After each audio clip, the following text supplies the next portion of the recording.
Étude de la rythmicité sensorielle chez le sujet sain et le patient migraineux. Le temps. Le temps qui passe. Comment suivre le temps qui passe? Grâce à des horloges, bien sûr. Oui, c'est ça, des horloges. Saviez-vous que chaque organe de notre corps possède une horloge et que toutes ces horloges ont un rythme de 24 heures? Elles sont synchronisées grâce à un chef d'orchestre situé dans le cerveau. Ce chef d'orchestre, appelé horloge maîtresse, coordonne tous les musiciens en remettant à l'heure toutes les horloges du corps. La synchronisation des horloges est essentielle. Mais quel est l'intérêt pour tous ces organes de connaître l'heure?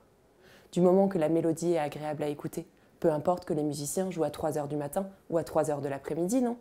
En réalité, pas du tout, car certains musiciens ne doivent jouer de leur instrument qu'à certains moments de la journée.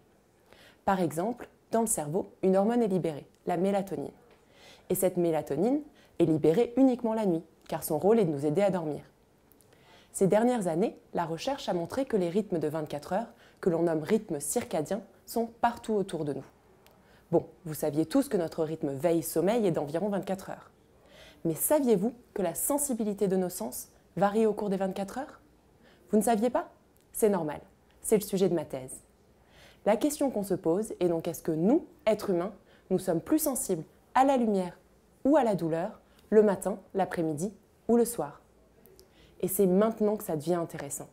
Je viens de montrer que le moment où nous sommes le plus sensibles à la douleur, c'est au beau milieu de la nuit. Et comme par hasard, c'est à ce moment-là que votre oncle Gilbert vous appelle pour se plaindre de ses douleurs. La synchronisation des horloges est essentielle au bon fonctionnement du corps humain. Mais que se passe-t-il si elle dysfonctionne? Ça, c'est la deuxième question de ma thèse.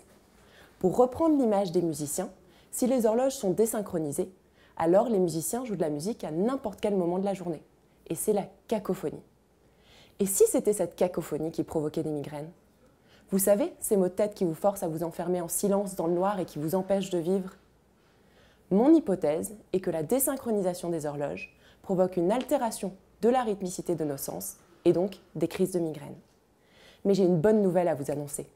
Nous avons une technique pour resynchroniser les horloges, la luminothérapie. Et ces lampes de forte intensité sont déjà utilisées comme traitement contre la dépression saisonnière. Si mon protocole de recherche, qui est actuellement en cours, confirme que l'origine des crises de migraine est bien la désynchronisation des horloges, alors plus d'hésitation pour le cadeau de Noël de votre très cher oncle Gilbert qui souffre de migraine depuis des années. La lampe de luminothérapie est une solution simple, miraculeuse et particulièrement lumineuse.